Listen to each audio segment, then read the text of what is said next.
I almost lost my colonies this winter because of NOD Apiary's Formic Pro formic acid.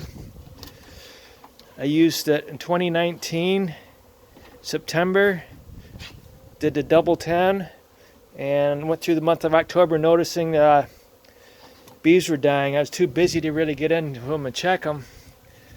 And sure enough, when I checked early November, they were full of mites. So this product did not work. It worked for me during 2018, but for some reason it did not work 2019. And it is not expired yet.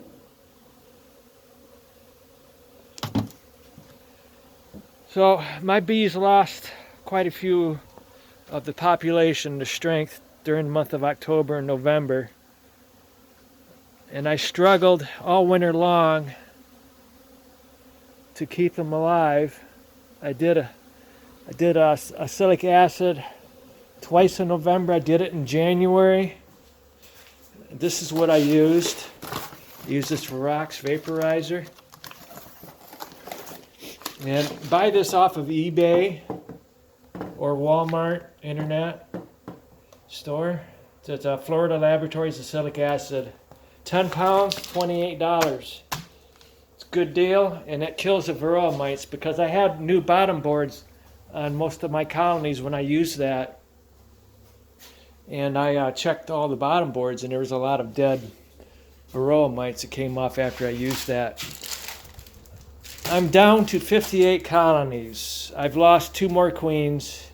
I went through these colonies today,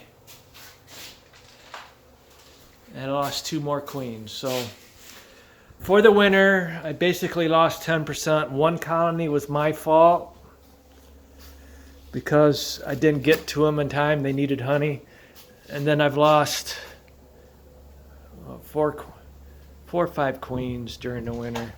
But the thing is, if you check your colonies and you lose a queen, you can use those bees in other colonies. Like 22, I've been struggling to keep 22 alive all winter long. They're down to basically 1 frame on one side of bees, and the queen's still in there. So I gave them a few frames, well, not many bees, about a handful of bees from the colony I lost over there. So take advantage of that. Check your colonies regularly. Don't just wait till the end of spring. Check them whenever the weather allows you, or bring them into a room and check them during the middle of the winter when it's cold outside. My system works. While you guys are making up your losses, I'm going to be expanding this year. Last year at this time I had 19. I went up to 70. And that Formic Pro formic acid killed 10% of my queens. Again, I'll say 10% of my queens last fall.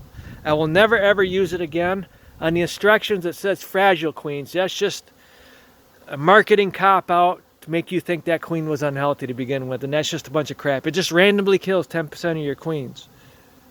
So I'll never use it again. I used oxalic acid several times, I said, in November and January. It did not harm my bees. I did not see dead bees in the bottom of my hives. I just love bees. It's March 2nd. Look at how big my colonies are. I will be splitting these in April, and I will take the queens and a large number of the brood, and I will take them over to the east side of my house. And these colonies over here, I'm going to let them get larger. I'm not going to split any of these in April. I don't want to do a lot of splits in April because I'm the only one in this area that has bees. But I do have a diversity. I have Italians, and then Foley's Russian bees were no good, but I did get some quality hybrids off of his queens. And I've had, several different genetic lines, Italians and some feral bees I picked up from a church. So I got quite a few diverse colonies here. I'm just going to do those over there. I won't get too inbred by doing that. And then in June, when the commercial beekeeper comes, I'm going to be splitting all of them, and I'm going to take away my large colonies to different locations to make honey. Okay? Thank you.